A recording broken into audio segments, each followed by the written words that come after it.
Ce matin, à 10h03 exactement, heure de la côte Est, une décision est tombée. Une décision courte, froide, définitive. 2 mots seulement, sans explication, sans justification, sans opinion jointe. Une phrase qui a mis fin à des mois de manœuvres juridiques et fermé la dernière porte de sortie possible dans cette affaire. Demande rejetée, 9 juges, 0 dissidence. Aucun commentaire. Et ce détail est crucial. Cette décision est arrivée exactement 72 heures après un autre événement passé presque inaperçu du grand public, mais qui change tout. 72 heures après que l'équipe juridique de Melania Trump a déposé un accord formel auprès des procureurs fédéraux. Un document dans lequel elle décrit précisément les éléments de preuve qu'elle est prête à fournir en échange d'une possible immunité. 2 secousses juridiques majeures, espacées de 3 jours, et ce timing n'a rien d'un hasard. Avant que certains ne balaient cette affaire d'un revers de main en la classant comme rumeur médiatique ou spéculation politique, soyons clairs. Ce que je vais vous expliquer repose uniquement sur des documents officiels, des dépôts judiciaires, des accords légaux, des décisions de la Cour suprême. Tout est vérifiable. Rien ne vient de sources anonymes, rien ne relève de l'opinion. Voici ce qui est désormais acté juridiquement. Melania Trump a renoncé volontairement à ce qu'on appelle le privilège conjugal, cette protection légale qui empêche normalement un conjoint d'être contraint de témoigner contre son époux ou son épouse. Elle y a renoncé de son plein gré, et ce qu'elle propose aux procureurs se divise en 3 catégories bien distinctes. Des documents financiers, des communications privées, et un témoignage direct qui vient confirmer ce que d'autres témoins ont déjà déclaré sous serment. La décision de la Cour suprême signifie une chose très simple. Il n'y a plus d'appel possible. Plus de délai, plus de manœuvres procédurales pour ralentir le processus. Le grand jury peut entendre son témoignage dans les prochains jours. Et le calendrier est serré, très serré. L'audition de confirmation de son ex-mari pour un poste gouvernemental est prévue début mars, à peine 6 semaines à partir d'aujourd'hui. Alors, reprenons calmement la chronologie, car l'ordre des événements prouve que rien n'a été improvisé. Lundi après-midi, 14h, heure de l'Est. Les avocats de Melania Trump déposent un document auprès du bureau du procureur spécial. Ce document s'appelle un accord de proffer. En termes simples, un proffer, c'est une mise à plat. Le témoin dit au procureur « Voilà ce que je sais, voilà ce que je peux prouver, voilà ce sur quoi je suis prête à témoigner sous serment ».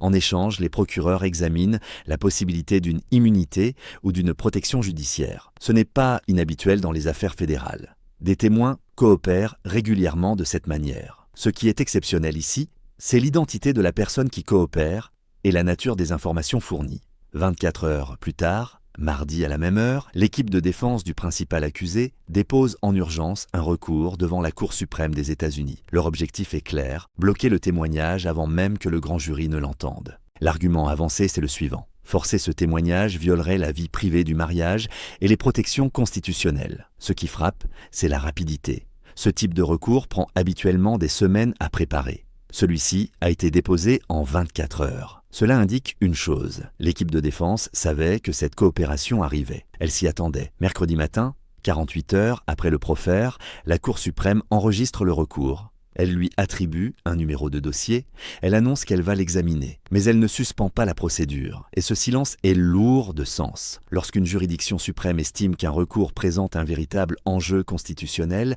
elle ordonne souvent un sursis immédiat, un arrêt temporaire. Ici, rien. Le processus continue pendant que la Cour réfléchit. Cela indique déjà un scepticisme profond. Puis arrive jeudi matin. 72 heures après le premier dépôt, 10h03. La décision tombe.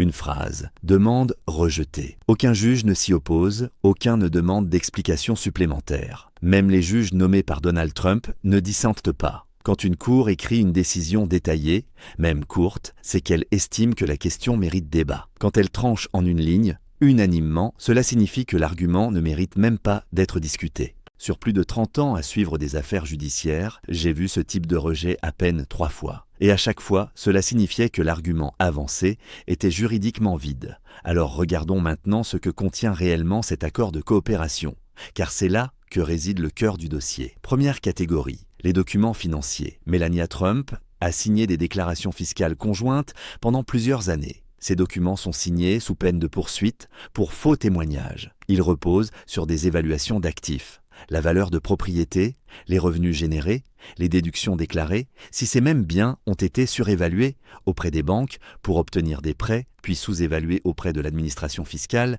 pour réduire l'impôt, cela constitue une fraude bancaire et fiscale. Et une signature conjointe engage juridiquement les deux signataires. L'accord précise qu'elle était présente lors de réunions avec des comptables où ces évaluations ont été discutées, qu'elle a posé des questions, qu'elle a exprimé des doutes.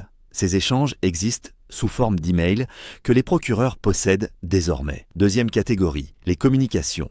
Messages écrits, email, conversations enregistrées. Oui, enregistrées. Des échanges où les valeurs de certains biens sont évoquées avant des rendez-vous avec des prêteurs. Des discussions sur ce qu'il fallait déclarer.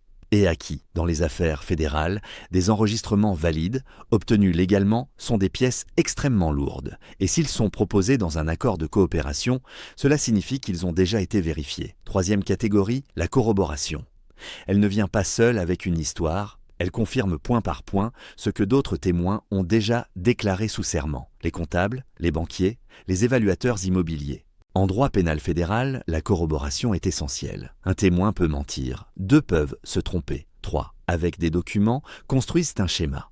Et c'est précisément ce schéma que les procureurs semblent désormais posséder. Le point juridique central, celui qui a tout déclenché, c'est la renonciation volontaire au privilège conjugal. Ce privilège appartient au témoin, pas à l'accusé.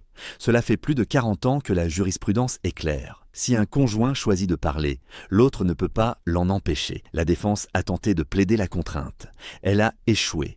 Un affidavit signé par l'avocat de Melania Trump indique qu'elle a pris contact elle-même avec les procureurs. Aucun mandat, aucune menace, aucun chantage. Elle a choisi de coopérer. C'est pour cela que la Cour suprême a rejeté l'appel sans même commenter. Alors que se passe-t-il maintenant? Le grand jury peut l'entendre dans les prochains jours, probablement dès la semaine prochaine. Une fois ce témoignage livré, les procureurs auront deux options.